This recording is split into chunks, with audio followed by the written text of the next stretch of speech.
भगवान की लक्ष्मी नेत्रोत्पलश्री सतत परिचया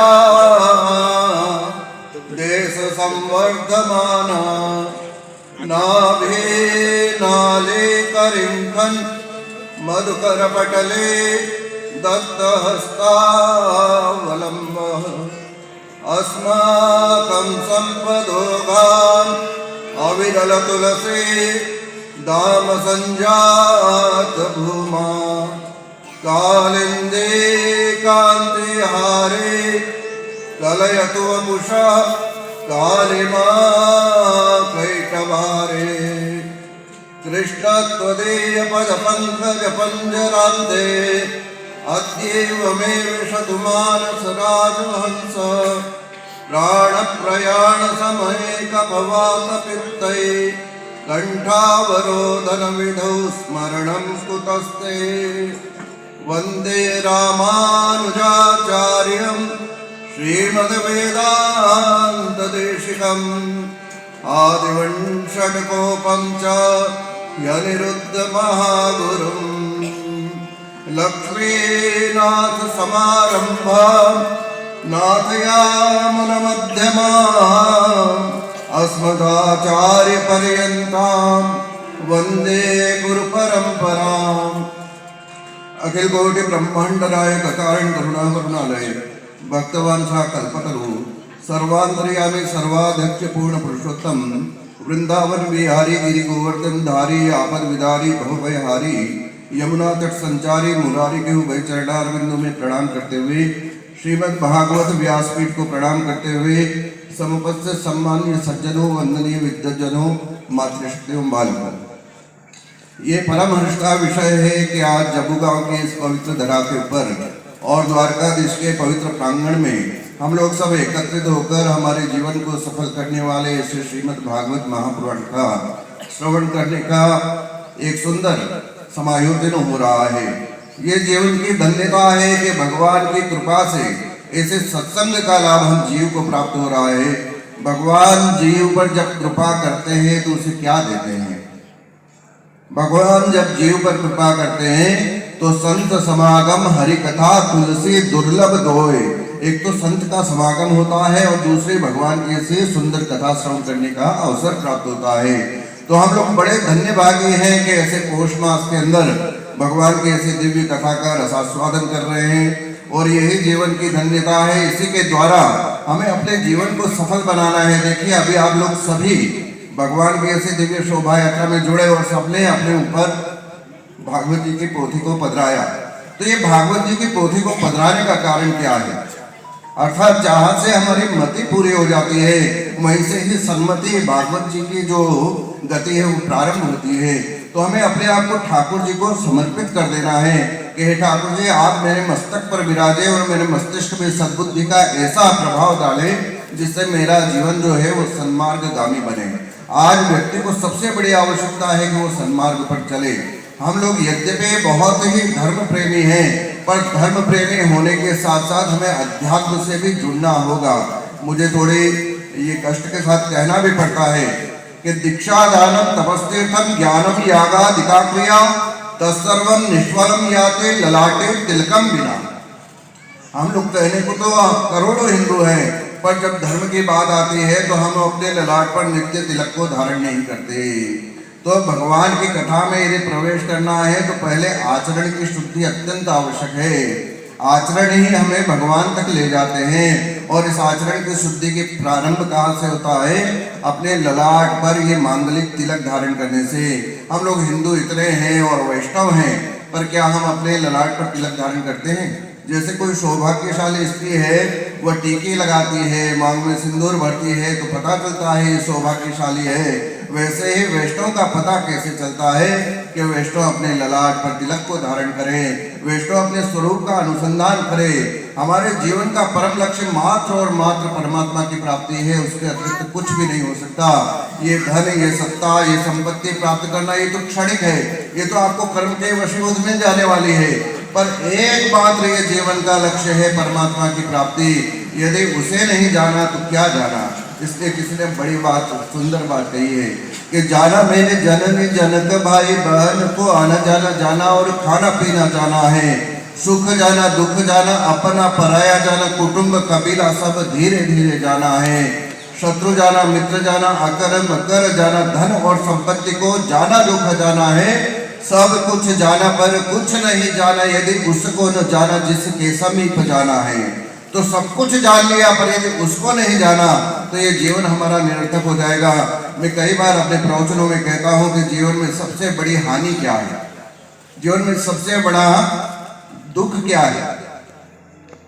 जीवन में सबसे बड़ा दुख है हाथ में आए हुए अवसर को खो देना।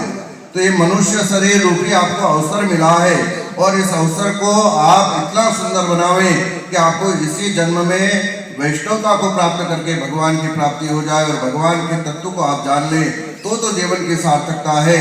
नहीं तो निरंतर शंकराचार्य महाराज कहते हैं पुनरपि जननम पुनरपि मरणम पुनरपि जननी जठरे शयनम। बार बार जन्म होगा, बार बार चले जाएंगे और यही चक्र 84 का चलता रहेगा पर उस ठाकुर जी की कृपा का अनुभव नहीं होगा। पर भागवत कथा के द्वारा हमें इस तत्व को जगाना है क्योंकि श्रीमद् भागवत के महात्म्य में कहा गया है कि भाग्योदयेन बहुजन्म समर्जितेन सत्संगम च लभते पुरुषो यदा वै। अनेक जन्म जन्मांतर के जब भाग्यों का उदय होता है तो भगवान की ऐसे दिव्य कथा श्रवण करने का अवसर मिलता है। किसी ने हमसे पूछा कि गुरुजी ये बताइए कि भागवत कथा का फल क्या है। आप लोग सब यहाँ एकत्रित हुए हैं, कहाँ कहाँ से आए, कोई बड़ौदा से आया, कोई आनंद से आया और कई तो ऐसे हैं जो यूएसए से कनाडा से भी आए हैं।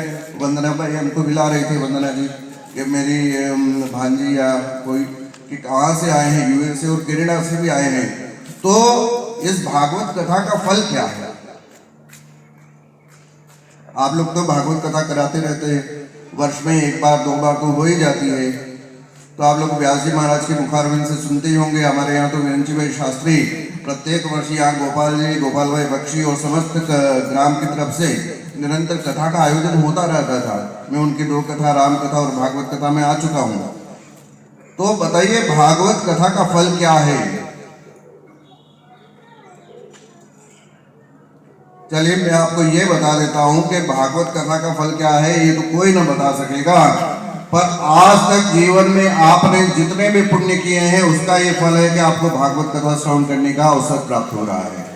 तो यही जीवन की धन्यता है और ऐसे जीवन को सदगुरु के द्वारा यदि हम इस तत्व को जाने तो श्रीमद् भागवत के 11 स्कंद में लिखा है कि निर्देह माध्यम सुलभम सुदुर्लभम प्लवम सुकल्पम गुरुकर्ण धारम मयानुकूलेन नमस्वतेरितम पुमान भवाब्दिन न तरिस्सात्मः।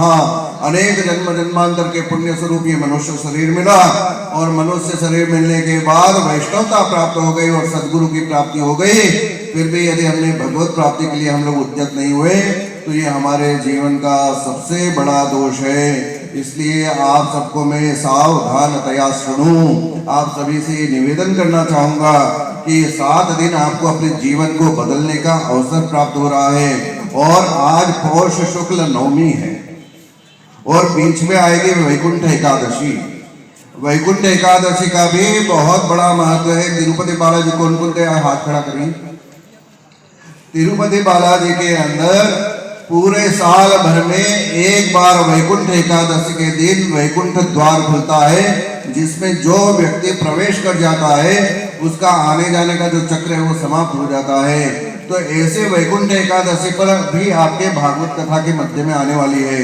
तो वैकुंठ एकादशी के दिन आप एकादशी व्रत कौन कौन करते आप लोग 11 करो छो એટલે આપણે વૈષ્ણવ થયા તો સૌથી પહેલી જરૂર છે કે આપણે 11 કરીએ। 11 નો મતલબ શું થાય? पंच ज्ञानेन्द्रिय पंच कर्मेन्द्रिय અને એક મન આ 11 સંયમિત થાય તો ભગવાનની એવી સુંદર એકાદશી થાય।